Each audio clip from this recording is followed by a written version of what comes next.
All right, friends. I want to tell you a story. Several stories in a row. Um, if you like dogs, if you like dogs, uh, this bit is for you. If you don't like dogs, this next bit is not for you. Um, because this is the story. This is the story of my dog. This is the story of my dog, Gamer Dog, as I've called him on the show. Um, his real name was Pfizer, because we named him because 15 years ago, when he was rescued from a shelter in Brooklyn, he had kennel cough, patchy fur, he was malnourished, and on the medicine bottle, Pfizer was the company that made all the medicines to keep him alive. Nothing to do with the vaccine. Um, but I met Pfizer in an airport in Italy, in Milan, over a decade ago. And my partner and I were going on our first romantic vacation together, and um, it didn't start well. Uh, when I when she first got to the airport, she handed me his leash and said, "Hold this," and went to rent a car. And I held the leash. I looked at the dog. The dog looked at me, and he started shaking uncontrollably. And I'm like, "Holy shit! People here are gonna think I abused this animal that I just met." That's what I was thinking. Um, and I was like doing everything I could to comfort him. Like, "Oh no, be good, stop shaking. Why are you shaking? Stop!" And I'm just like trying to do my best. It was a rough start, but you know what? I always tell people, like, this dog won some kind of like dog lottery, because we took this dog everywhere we went. It went from a shelter in Brooklyn to traveling us all around the world, even if it was like in the back seat of the car, the front seat, or on the train. And I remember a story, or one of the stories is like, in France, to take your dog on the train, they have to wear a muzzle, and the only muzzle the pet and we were like about to get on the train, and we went to the nearby pet store, and the only muzzle they had was this duck beak muzzle that he's wearing here. Um, and so like it looked like a duck for the whole trip. That's what we had to get a muzzle on him, and like, it wasn't a ferocious dog. He'd never hurt anyone in his life. But the rule says he had to have a muzzle, and so we found this duck beak muzzle. And we gave him that. Um, Which adorable. but wherever we went, we would always have the dog with us. We took him to the south of France. There he is on the beach, having a great time. Um, he didn't care for the muzzle so much, but we would he would tolerate being dressed up. We dressed him up as an Arsenal scarf, dressed him up for Christmas, took him to a protest. I like the He reindeer in the looks middle. this. He looks the saddest of the Arsenal scarf. What did you do to him? Our Arsenal probably didn't win. Um, but no, no. Jet was saying earlier before the show that he was sleeping with Andor. Uh, I would sleep with this dog all the time. I would just like grab him, like, all right, we're going to sleep. I just got used to sleeping with him, and you know, he wasn't a dog that in the morning was like, "Hey, let's get up and go play. We're gonna go and see the world." He's like, "Nah, nah. You wake up now. I'll check back around noon and see if I still feel like getting up."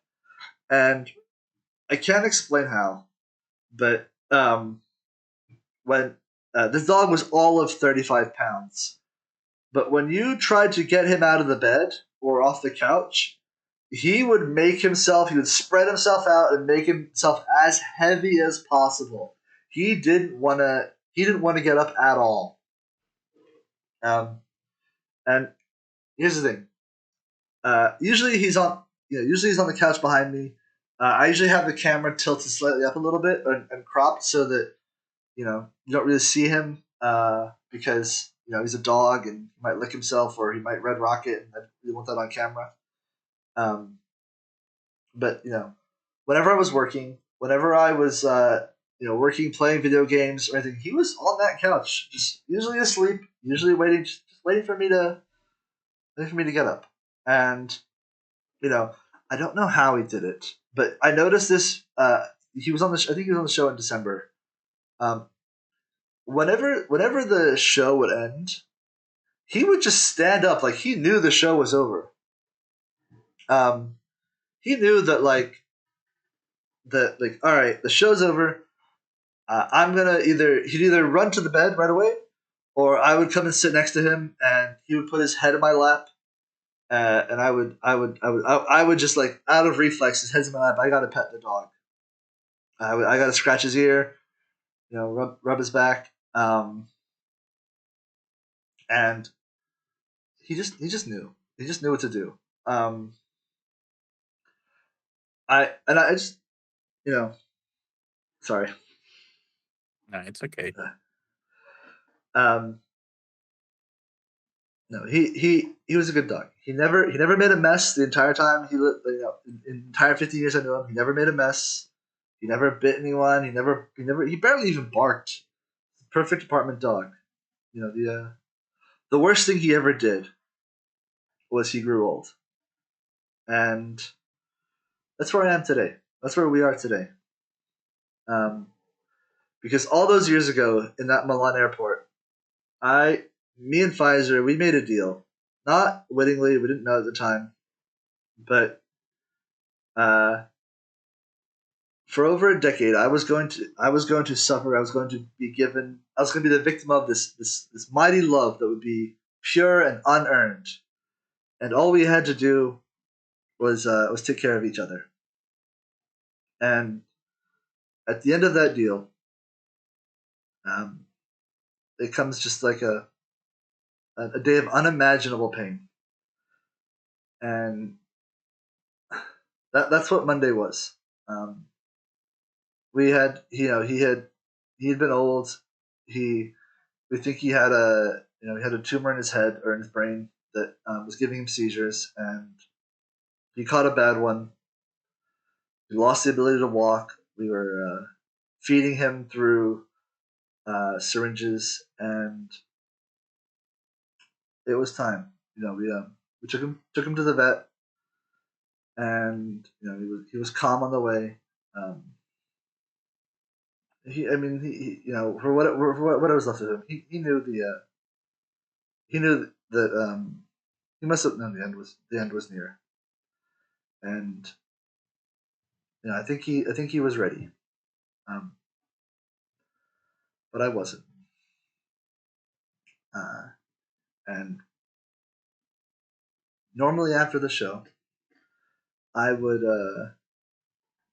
walk down that hallway and um, you know grab the dog and go to sleep. Usually when I go to bed, he had he had like an injured tail from before we got him, so he couldn't quite wag his tail back and forth. It was like a figure eight, and it wasn't that fast, but like it would just make this random thump thump thump on the bed, and I it I'm not. It just sucks, and there's part of me that wants to like go anywhere in the world but go back to bed after this, or go to bed after this, because I got used to him sleeping with me. I got used to him just putting my arm around him, going to sleep, and we would be we'd be lost in the world, and that that's the story of Gamer Dog, the dog that I didn't even want to get. We took him on a vacation, and I was like, do I take dogs on vacation? Is that like a normal thing? And I couldn't imagine a world where I don't take him on vacation now. Can't imagine a world where I have to wake up tomorrow and he's not going to be there. Yeah.